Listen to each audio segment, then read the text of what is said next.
great to see all of you. Terrific.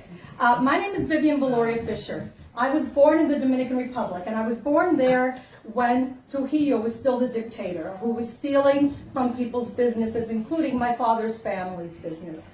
When my father stood up to him, he knew that we would have to leave the Dominican Republic, otherwise his life was in danger. So we moved here when I was 3 months old.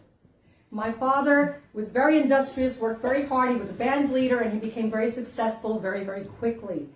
In fact, I was at Comstock High School last Friday night, and it was their Hispanic Heritage Celebration.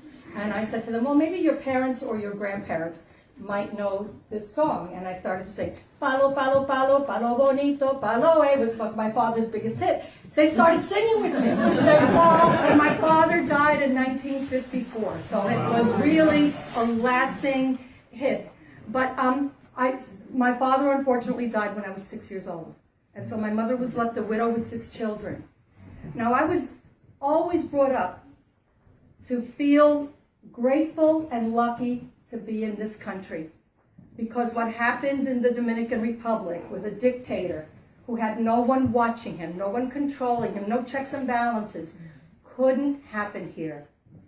Well, we learned the word emoluments very quickly, and there didn't seem to be anybody watching the store.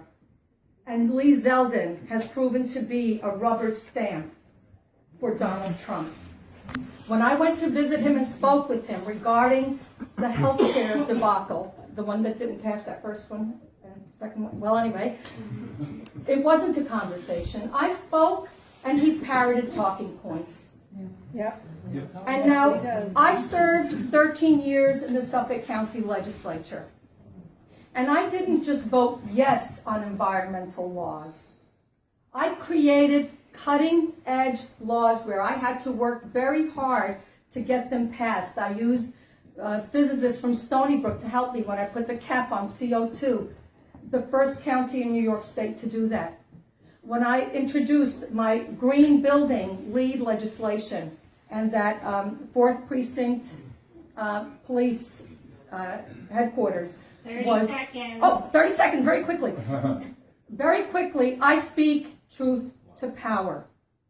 I was never afraid to face up against the nominal head of our party when Steve Levy was the county executive and had draconian immigration laws that I opposed, that fought him tooth and nail on the constitutionality of those laws. And in fact, because I made it so public, he never, ever enforced one particular draconian law because he knew that he couldn't give anybody the ability to have standing because we would lose the case if we were sued. So it's not just about believing in this or believing in that, it's the proof that you have been able to make a difference, and I have a record that shows that I didn't just vote yes, I created many laws, including the Welfare to Work Commission, the Food Policy Council that is still working to help with the food desert across Suffolk County and helping to community gardens to be developed. These are cutting edge. These were my pieces of legislation. Please look at my website and you'll see many more. We have to be able to speak truth to power.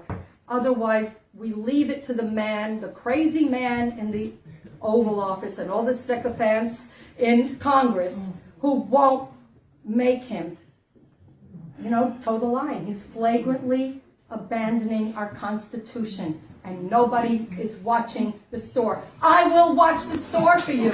I will stand up to him, and we will get rid of him. But we have to make sure we get enough of us across the United States and capture that Congress again and be the America that we know we believe in. Thank you very much.